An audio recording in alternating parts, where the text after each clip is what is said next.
ராதே ராதே. நம்ம சத்குருநாதருடைய பரம கிருபையினால ஸ்ரீமத் பாகவத மகாபுராணம் கத்துண்டு வரோம். இப்போ 3வது ஸ்கந்தத்தில் 26வது அத்தியாயம் கத்துன்னு இருக்கோம். 2 செஷனாக அந்த அத்தியாயம் நம்ம கத்துன்னு இருக்கோம். இன்றைக்கு அந்த கடைசி பாகத்தை நம்ம கற்றுக்க போகிறோம். போன 2 செஷனில் என்ன பார்த்தோம் அப்படின்னா, கபில பகவான் தேவஹூதியின் இடத்துல தத்துவங்கள்லாம் எப்படி தோன்றித்து அப்படிங்கிறத சொல்லிகிட்டே வரார்.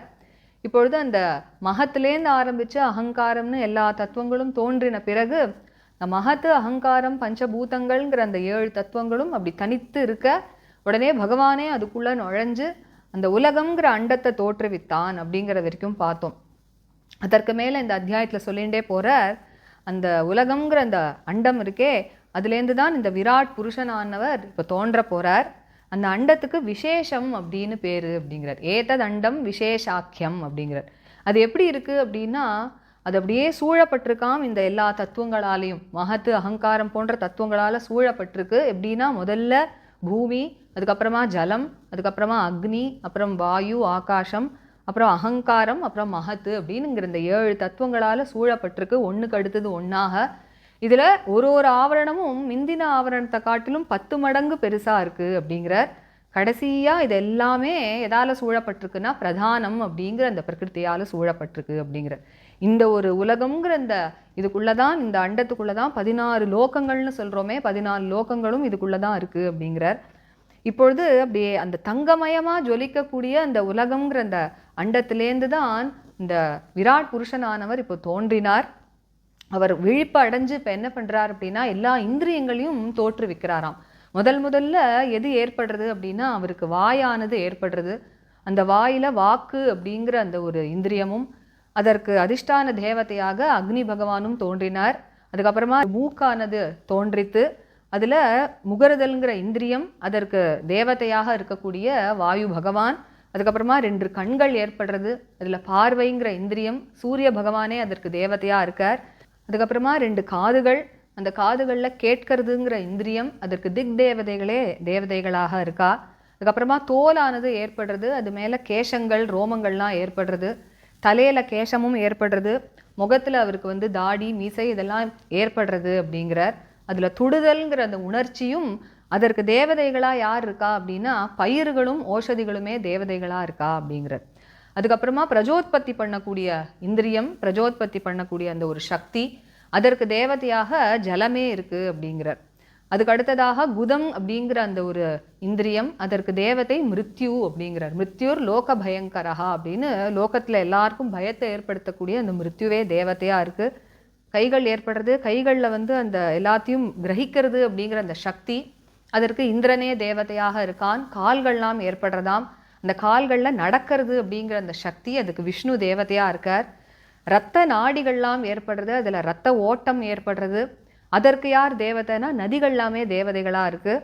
வயிறு ஏற்படுறது, அந்த வயிறில் பசி தாகம் அப்படிங்கிறது ஏற்பட்டு அதற்கு சமுத்திரமே தேவதையாக இருக்குது. அடுத்ததாக ஹிருதயம் அப்படிங்கிறது ஏற்படுறது, ஹிருதயத்தில் மனசு அப்படிங்கிறதுல சந்திரன் தேவதையாக இருக்கான். புத்தி அப்படிங்கிறதுக்கு பிரம்மா தேவதையாக இருக்கார். ருத்ரன் யாருக்கு தேவதையாக இருக்கார் அப்படின்னா அகங்காரத்துக்கு தேவதையாக இருக்காராம். கடைசியாக அந்த ஹிருதயத்தில் சித்தம் அப்படிங்கிறது ஏற்படுறது இல்லையா, அதற்கு தான் க்ஷேத்ரஜன் அப்படின்னு சொல்லக்கூடிய அந்தர்யாமி அப்படின்னு சொல்லக்கூடிய இந்த பகவான் வாசுதேவன் அதற்கு தேவதையாக இருக்கான் அப்படிங்கிறார். இதெல்லாம் இப்போ ஏற்பட்டுடுது இல்லையா. இப்போ இந்த எல்லா தேவதைகளும், இந்த அந்தர்யாமியை தவிர இருக்கக்கூடிய எல்லா தேவதைகளும் என்ன பண்ணுறா அப்படின்னா, இந்த விராட் புருஷனை எழுப்பணும் அப்படின்னு பார்க்குறது. ஆனால் யாராலையுமே எழுப்ப முடியலையாம். எப்படி எழுப்பணும்னு பார்க்கறது அப்படின்னா, ஒத்தொத்தரும் என்ன பண்ணுறா, அவரவர்களுடைய அந்த இந்திரியத்தோட அந்த ஒரு உறுப்புக்குள்ளே போய் அவர் எழுப்பணும்னு பார்க்குறா. அப்போ தான் சொல்கிறார், நோததிஷ்டத் அசௌ விராட் அப்படிங்கிறது பல ஸ்லோகங்களில் வருது இல்லையா. அதை தான் சொல்கிறார். முதல்ல அக்னி பகவான் அந்த வாக்குங்கிற இந்திரியத்தோட வாய்க்குள்ளே நுழையிறார். ஆனால் அவரால் அந்த விராட் புருஷனை எழுப்ப முடியல. நோததிஷ்டத் ததா விராட் அப்படிங்கிறார். அடுத்ததாக வாயு பகவான் என்ன பண்ணுறார் அப்படின்னா, மூக்குக்குள்ளே நுழையிறாராம். முகர்தல்ங்கிற அந்த இந்திரியத்தோட எழுப்ப பார்க்குறார். ஆனால் அந்த விராட் புருஷன் எழுந்துக்கலை அப்படிங்கிறார். நோததிஷ்டத் அசௌ விராட். அதுக்கு அடுத்ததாக சூரிய பகவான் பார்வைங்கிற அந்த இந்திரியத்தோட கண்ணுக்குள்ளே நுழைஞ்சு பார்க்குறார், எழுப்பணும்னு பார்க்குறார். நோததிஷ்டத் ததா விராட். அப்பவும் அந்த விராட் புருஷன் எழுந்துக்கல. இது போலவே எல்லா தேவதைகளையும் சொல்கிறார். திக் தேவதைகள், ஓஷதிகள், அதே மாதிரி நதிகள், சமுத்திரம், மிருத்யு தேவதை, இந்திரன், விஷ்ணு அப்படின்னு எந்தெந்த தேவதைகள்லாம் அந்தந்த உறுப்புக்கு தேவதையாக சொன்னாரோ அவ எல்லாரும் அப்படி எழுப்ப பார்க்குறா, எதுக்குமே அவர் எழுந்துக்கலை அப்படிங்கிறார். நோததிஷ்ட ததா விராட். அது மட்டும் இல்லை, கடைசியாக மனசு அப்படிங்கிற அந்த தத்துவத்திற்கே சந்திர பகவான் மனசுங்கிற தத்துவத்தோட ஹிருதயத்துக்குள்ளே நுழைஞ்சு பார்க்குறார், அவராலையும் எழுப்ப முடியல. பிரம்மா புத்திங்கிற அந்த ஒரு இதை கொண்டு ஹிருதயத்துக்குள்ளே நுழையிறார், அவராலையும் எழுப்ப முடியல. அகங்காரத்தை கொண்டு ருத்ரன் ஹிருதயத்துக்குள்ளே நுழையிறார், அப்பொழுதும் எழுப்ப முடியல. நோததிஷ்ட ததா விராட். கடைசியில் என்ன ஆறுது அப்படின்னா, அந்த சித்தம் அப்படிங்கிற அந்த தத்துவத்தோட அந்தர்யாமியான க்ஷேத்ரஜன் அந்த விராட் புருஷனுக்குள்ளே நுழைஞ்ச பொழுதுதான் அவர் எழுந்துண்டாராம். அந்த ஜலத்திலேருந்து அந்த விராட் புருஷன் அப்போ தான் எழுந்துக்கிறார் அப்படிங்கிறார். விராட் ததைவ புருஷா சலிலாத்து உததிஷ்டத அப்படிங்கிறார். அப்போது இதுலேருந்து தான் அந்த அந்தர்யாமி அப்படிங்கிறவருடைய முக்கியத்துவமும் அவர் எவ்வளோ பெரியவர் அப்படிங்கிறது தெரியறது. இதற்கு ஒரு உதாரணம் சொல்லி புரிய வைக்கிறார். ஒரு நன்னா தூங்கின்னு இருக்கக்கூடிய ஒரு புருஷன் இருக்கான் அப்படின்னா அவனிடத்துல மனசும் இருக்குது, பிராணனும் இருக்குது, புத்தியும் இருக்குது, எல்லா இந்திரியங்களும் இருக்குது. ஆனால் அதனாலலாம் அவனால் எழுப்ப முடியாது இல்லையா? அவைகள் மட்டும் இருந்தால் போராது, உள்ளுக்குள்ள அந்த அந்தர்யாமி அப்படிங்கிற அந்த க்ஷேத்ரஜன் இருந்தால் தானே அந்த புருஷன் எழுந்துப்பான். அதுபோல தான் இதுவும் அந்த விராட் புருஷனையும் அந்த க்ஷேத்ரஜனால தான் கடைசியில் எழுப்ப முடிஞ்சுது அப்படிங்கிறத சொல்லி, அதனால ஒருவன் எப்பொழுதுமே என்ன பண்ணணும் அப்படின்னு கடைசியாக ஒரு அழகான ஸ்லோகம் சொல்லி முடிக்கிறார். தம் அஸ்மின் பிரத்யகாத்மானம் தியா யோக பிரவருத்தையா பக்தியா விரக்தியா ஞானேன விவிச்சிய ஆத்மனி சிந்தையேத் அப்படிங்கிறார். அதனால ஒருவன் என்ன பண்ணணும் அப்படின்னா, இந்த தனித்த பொருளாக இருக்கக்கூடிய எல்லாருக்குள்ளேயும் அந்தர்யாமியாக க்ஷேத்ரஜனாக இருக்கக்கூடிய அந்த பகவானை பக்தி ஞானம் விரக்தி அப்படிங்கிறது அந்த யோகம் மூலமாக அதெல்லாம் நம்ம வளர்த்துண்டு அவரை எப்பொழுதும் நினச்சிண்டே இருக்கணும் அப்படிங்கிற அந்த ஒரு ஸ்லோகத்தோட இந்த அத்தியாயத்தை பூர்த்தி பண்ணுறார். நம்ம எப்பொழுதும் போல் இந்த அத்தியாயத்தை 51வது ஸ்லோகத்திலேருந்து ஆரம்பித்து இந்த அத்தியாயம் முடிகிற வரைக்கும் நம்ம கற்றுப்போம். அதற்கு மேலே நம்ம 27வது அத்தியாயம் கற்றுக்கலாம். ராதே ராதே. गोपिका जीवनस्मरणं गोविन्द गोविन्द सद्गुरुनाथ महाराज की जय।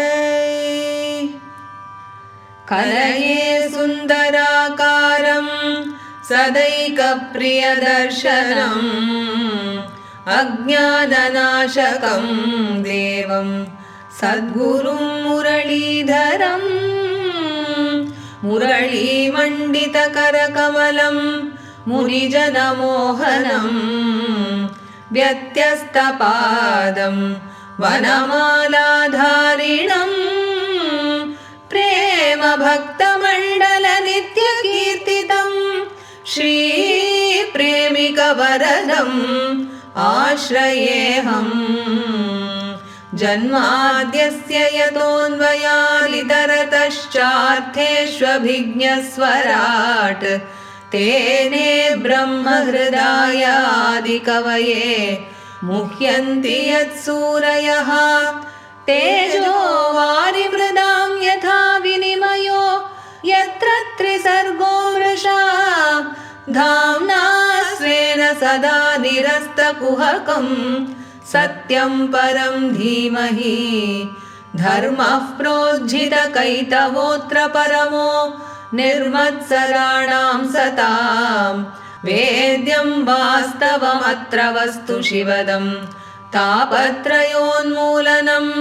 श्रीमद्भागवते महामुनिकृते किं वा परैरीश्वरः सद्यो हृद्यवरुध्यतेऽत्र कृतिभिः शुश्रूषुभिस्तत्क्षणात् निगमकल्पतरोर्गलितं फलं शुकमुखादमृतद्रवसंयुतं पिबत भागवतं रसमालयं मुहुरहो रसिका भुवि भावुकाः यं प्रव्रजन्तमनुपेतमपेतकृत्यं द्वैपायनो विरहकातराजुहाव पुत्रेति तन्मयतया तरवोऽभिनेदुः तं सर्वभूतहृदयं मुनिमानतोऽस्मि यस्वानुभावमखिलश्रुतिसारमेकम् अध्यात्मदीपम् अतितितीर्षतां तमोऽन्धम्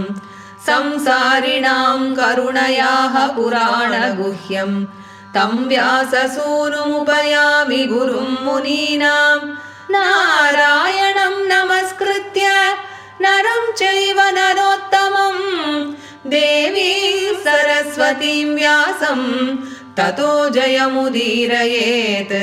कृष्णाय वासुदेवाय देवकीनन्दनाय च नन्दगोपकुमाराय गोविन्दाय नमो नमः। कृष्णाय वासुदेवाय हरये परमात्मने प्रणतक्लेशनाशाय गोविन्दाय नमो नमः। नाम संकीर्तनं यस्य सर्वपापप्रणाशनं प्रणामो दुःखशमनः तं नमामि हरिं परम्।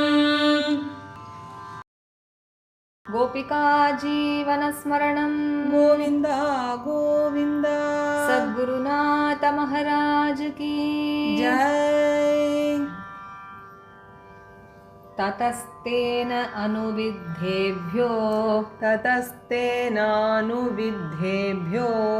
ततस्तेनानुविद्धेभ्यो युक्तेभ्यो अण्डम् अचेतनम् युक्तेभ्योऽण्डम् अचेतनम् उत्थितं पुरुषो यस्मात्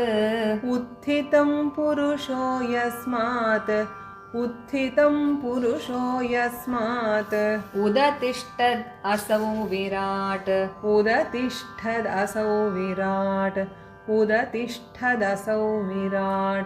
एतदण्डं विशेषाख्यं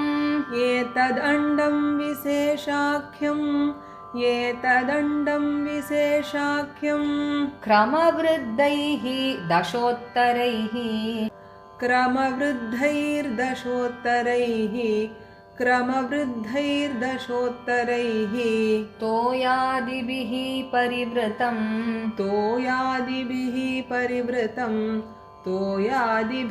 परिवृतं प्रधानेन आवृतैर्बहिः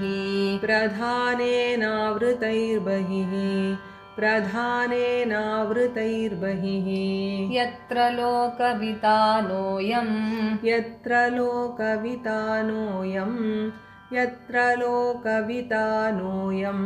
रूपं भगवतो हरेः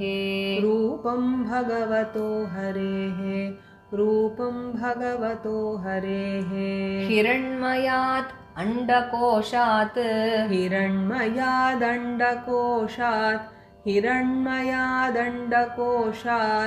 उत्थाय सलिलेशयात्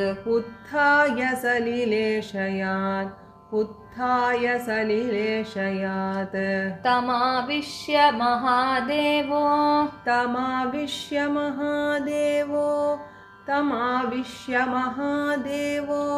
बहुधा निर्बिभेदकं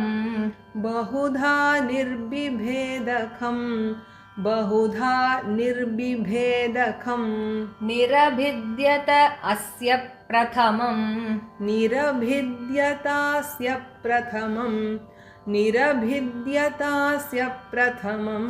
मुखं वाणी ततो भवत्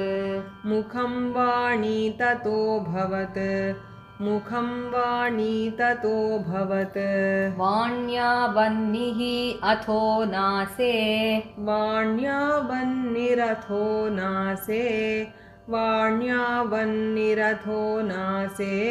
प्राणो तो घ्राणयेतयोः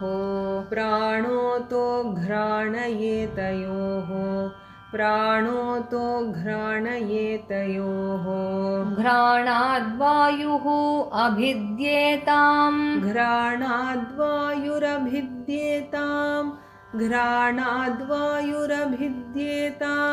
अक्षिणी चक्षुरेतयोः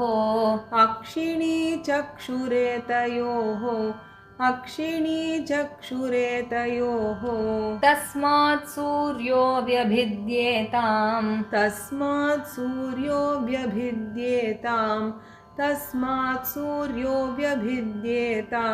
कर्णौ श्रोत्रं ततो दिशः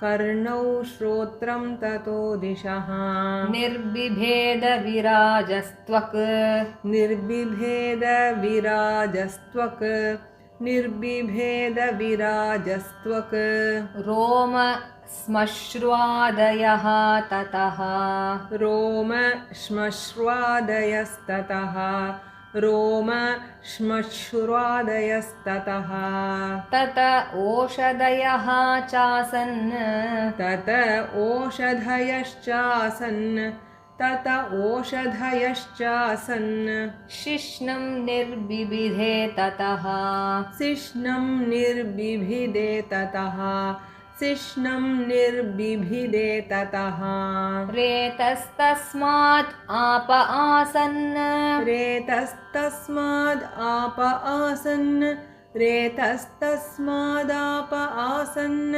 निरभिद्यत वैगुदम् निरभिद्यत वैगुदम् निरभिद्यत वैगुदम् गुदाद् अपानो अपानाच्च गुदादपानो अपानाच्च गुदाद् अपानो अपानाच्च मृत्युः लोकभयङ्करः मृत्युर्लोकभयङ्करः मृत्युर्लोकभयङ्करः हस्तौ च निरभिद्येताम् हस्तौ च निरभिद्येताम् हस्तौ च निरभिद्येताम् बलं ताभ्यां ततः स्वराट् बलं ताभ्यां ततः स्वराट् बलं ताभ्यां ततः स्वराट् पादौ च निरभिद्येताम् पादौ च निरभिद्येताम् पादौ च निरभिद्येताम् गतिस्ताभ्यां ततो हरिः गतिस्ताभ्यां ततो हरिः गतिस्ताभ्यां ततो हरिः नाड्यो स निरभिद्यन्त नाड्योऽस्य निरभिद्यन्त नाड्योऽस्य निरभिद्यन्त ताभ्यो लोहितम् आभृतम् ताभ्यो लोहितम् आभृतम् ताभ्यो लोहितमाभृतम् नद्यस्ततः समभवन् नद्यस्ततः समभवन् नद्यस्ततः समभवन् उदरं निरभिद्यत उदरं निरभिद्यत उदरं निरभिद्यत क्षुत्पिपासे ततस्याताम् क्षुत्पिपासे ततस्याताम् क्षुत्पिपासे ततस्याताम् समुद्रस्त्वेतयोः अभूत् समुद्रस्त्वेतयोरभूत् समुद्रस्त्वेतयोरभूत् अथास्य हृदयं भिन्नम् अथास्य हृदयं भिन्नम् अथास्य हृदयं भिन्नम् हृदयात् मन उत्थितम् हृदयान्मन उत्थितम् हृदयान्मन उत्थितम् मनसः चन्द्रमा जातो मनसश्चन्द्रमा जातो मनसश्चन्द्रमा जातो बुद्धिः बुद्धेर्गिरां पतिः बुद्धिर्बुद्धेर्गिरां पतिः बुद्धिर्बुद्धेर्गिरां पतिः अहङ्कारः ततो रुद्रः अहङ्कारस्ततो रुद्रः अहङ्कारस्ततो रुद्रः चित्तं चैत्यः ततोऽभवत् चित्तं चैत्यस्ततो भवत् चित्तं चैत्यस्ततोऽभवत् एते हि अभ्युत्थिता देवा एते ह्यभ्युत्थिता देवा एते ह्यभ्युत्थिता देवा नैव अस्य उत्थापने अशकन् नैवास्योत्थापने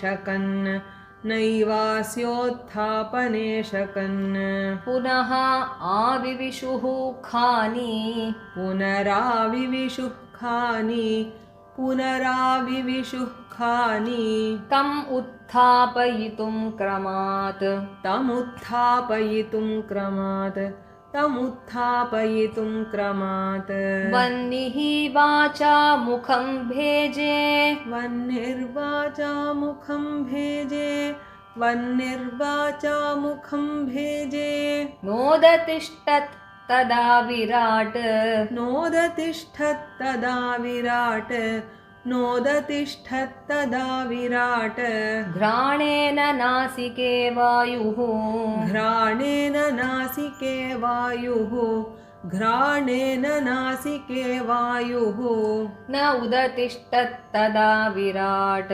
नोदतिष्ठत्तदा विराट् नोदतिष्ठत्तदा विराट् अक्षिणी चक्षुषा आदित्यो अक्षिणी चक्षुषादित्यो अक्षिणी चक्षुषादित्यो नोदतिष्ठत् तदा विराट् नोदतिष्ठत्तदा विराट् नोदतिष्ठत्तदा विराट् श्रोत्रेण कर्णौ च दिशो श्रोत्रेण कर्णौ च दिशो श्रोत्रेण कर्णौ च दिशो नोदतिष्ठत् तदा विराट् नोदतिष्ठत्तदा विराट् नोदतिष्ठत्तदा विराट् त्वचं रोमभिः ओषध्यो त्वचं रोमभिरोषध्यो त्वचं रोमभिरोषध्यो नोदतिष्ठत् तदा विराट् नोदतिष्ठत्तदा विराट्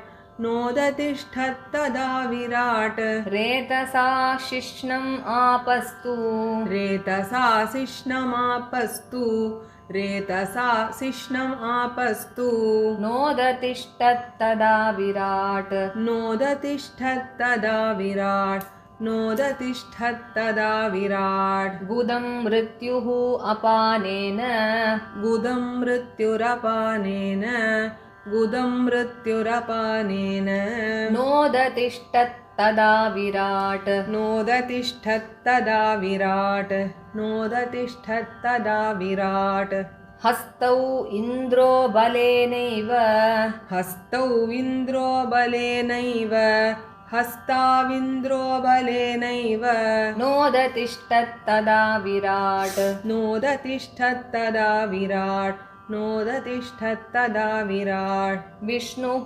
गत्यैव चरणौ विष्णुर्गत्यैव चरणौ विष्णुर्गत्यैव चरणौ नोदतिष्ठत् तदा विराट् नोदतिष्ठत्तदा विराट् नोदतिष्ठत्तदा विराट् नाडीः नद्यो लोहितेन नाडीर्नद्यो लोहितेन नाडीर्नद्यो लोहितेन नोदतिष्ठत् तदा विराट् नोदतिष्ठत्तदा विराट् नोदतिष्ठत्तदा विराट् क्षुत्तृभ्याम् उदरं सिन्धुः क्षुत्तृभ्याम् उदरं सिन्धुः क्षुत्तृभ्याम् उदरं सिन्धुः नोदतिष्ठत् तदा विराट् नोदतिष्ठत्तदा विराट् नोदतिष्ठत्तदा विराट् हृदयं मनसा चन्द्रो हृदयं मनसा चन्द्रो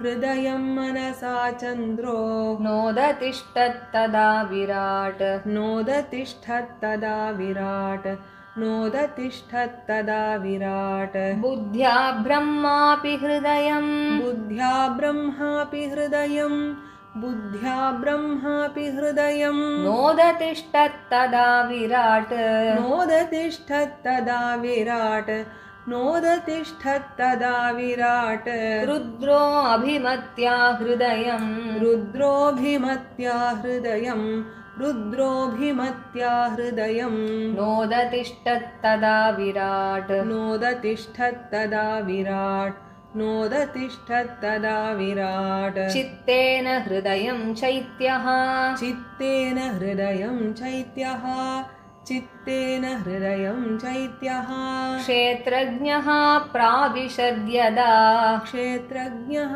प्राविशद्यदा क्षेत्रज्ञः प्राविशद्यदा विराट् तदैव पुरुषः विराट् तदैव पुरुषः विराट् तदैव पुरुषः सलिलात् उदतिष्ठत सलिलादुदतिष्ठत सलिलाद् उदतिष्ठत यथा प्रसुप्तं पुरुषं यथा प्रसुप्तं पुरुषं यथा प्रसुप्तं पुरुषं प्राणेन्द्रियमनोधियः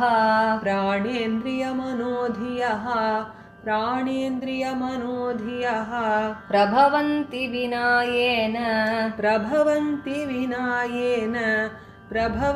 विनायेन न उत्थापयितुम् ओजसा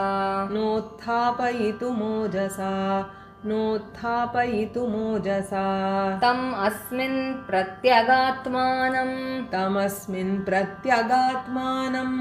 तमस्मिन् प्रत्यगात्मानं धिया योगप्रवृत्तया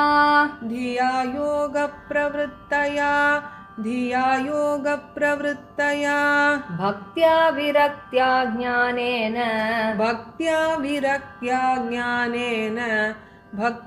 विरक्त्या ज्ञानेन विविच्य आत्मनि चिन्तयेत्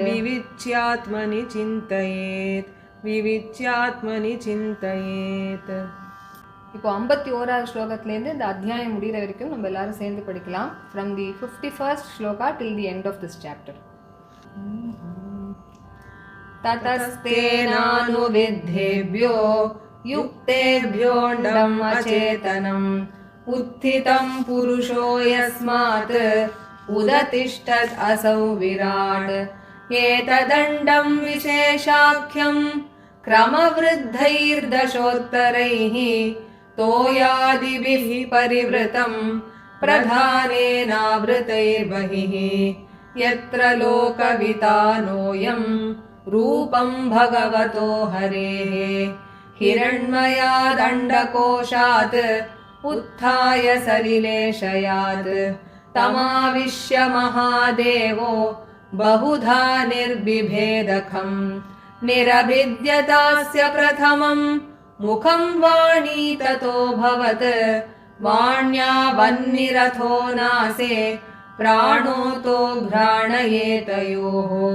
घ्राणाद्वायुरभिद्येताम् अक्षिणी चक्षुरेतयोः तस्मात् सूर्यो व्यभिद्येताम् कर्णौ श्रोत्रं ततो दिशः निर्बिभेद विराजस्त्वक् रोमश्मश्वादयस्ततः ततवोषधयश्चासन् शिश्नं निर्बिभिदे ततः रेतस्तस्माद् आप आसन् निरभिद्यत वै गुदम् गुदादपानोऽपानाच्च मृत्युर्लोकभयङ्करः हस्तौ च निरभिद्येताम् बलं ताभ्यां ततः स्वराट् पादौ च निरभिद्येताम् गतिस्ताभ्यां ततो हरिः नाड्योऽस निरभिद्यन्त ताभ्यो लोहितमाभृतम्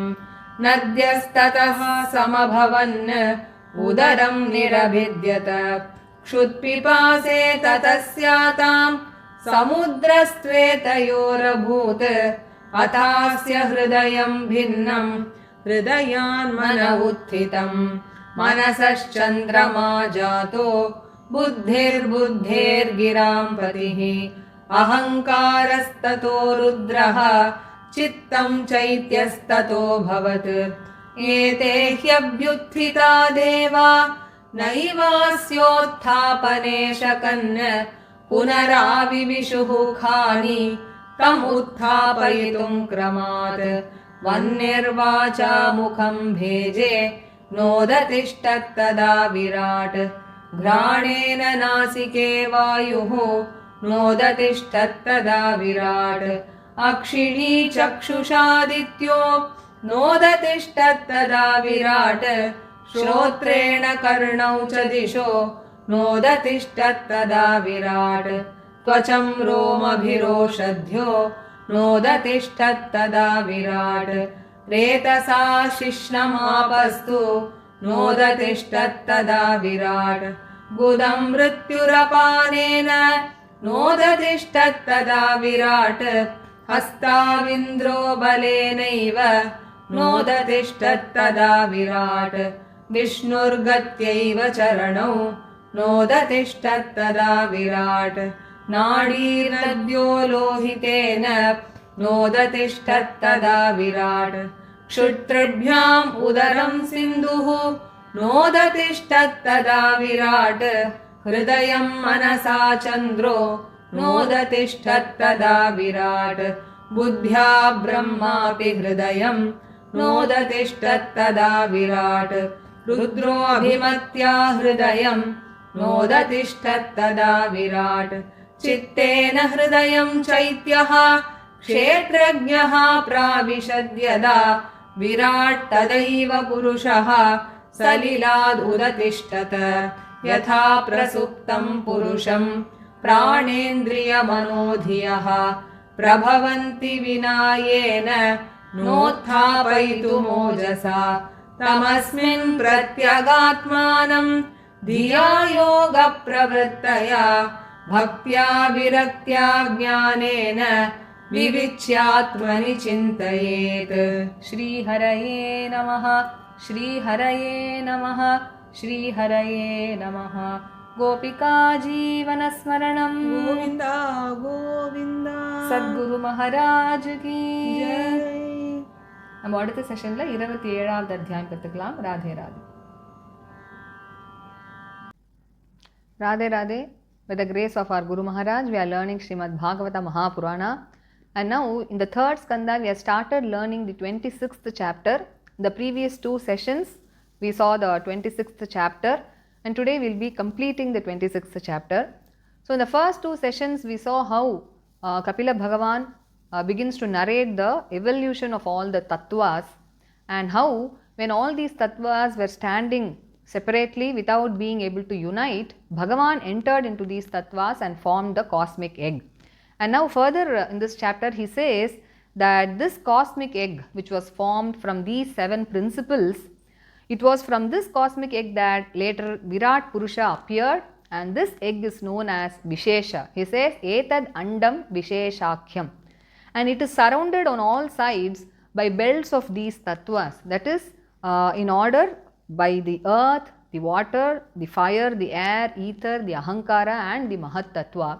And he says that each of these belts were 10 times bigger than the previous one, and finally it is enveloped by the pradhana or the prakriti. And he says all the 14 worlds, they lie within this cosmic egg. And now what happens is the cosmic being or the Virat Purusha, he emerged from this cosmic egg which was shining like gold, he says, and he became very active. He presided over that cosmic egg, and now he started manifesting all the indriyas one by one.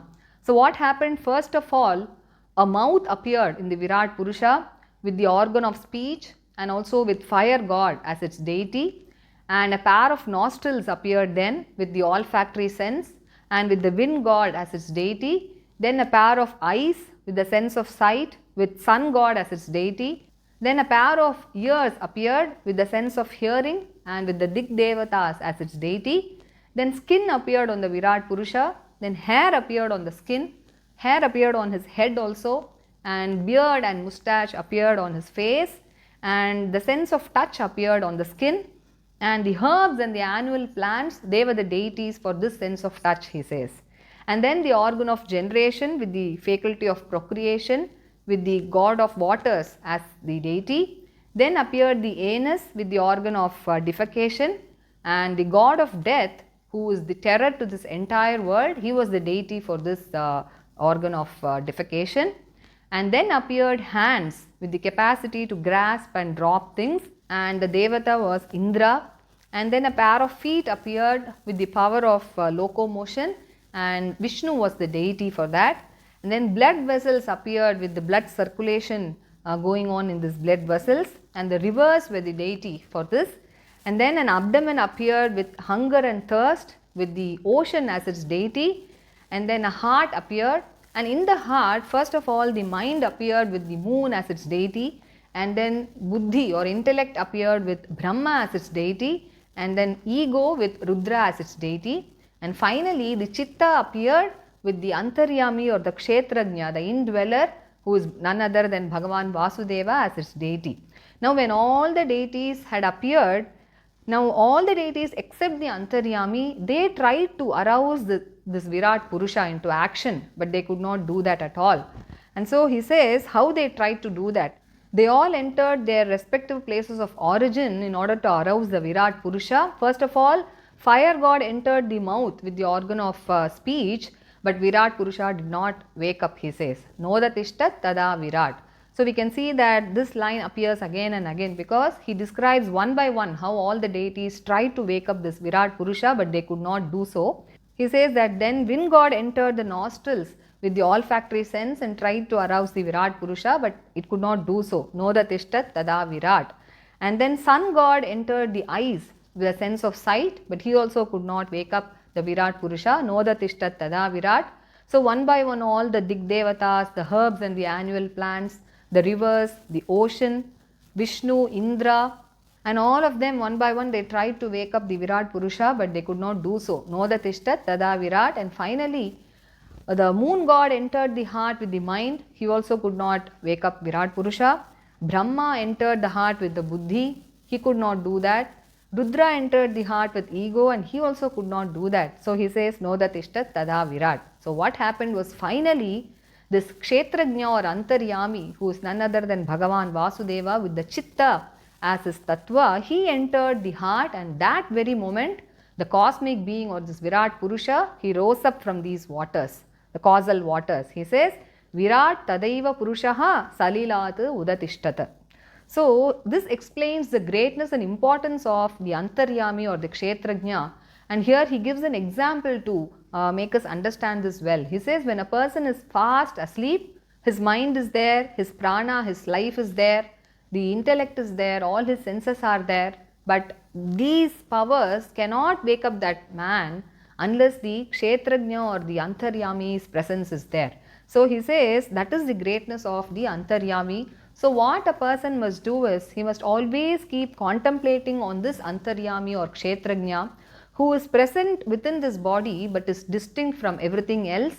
And he says how one must think about this Antaryami. He says through yoga one must develop bhakti, jnana and vairagya, and always keep contemplating on this Antaryami or Kshetrajna. He says tam asmin pratyagatmanam dhiya yoga pravrittaya bhaktya viraktya jnanena vivichya atmani chintayet. And with this beautiful verse, the 26th chapter comes to an end. So this is the content of the 26th chapter that we learned today. So let us meet in the next session while we learn the 27th chapter. Radhe Radhe.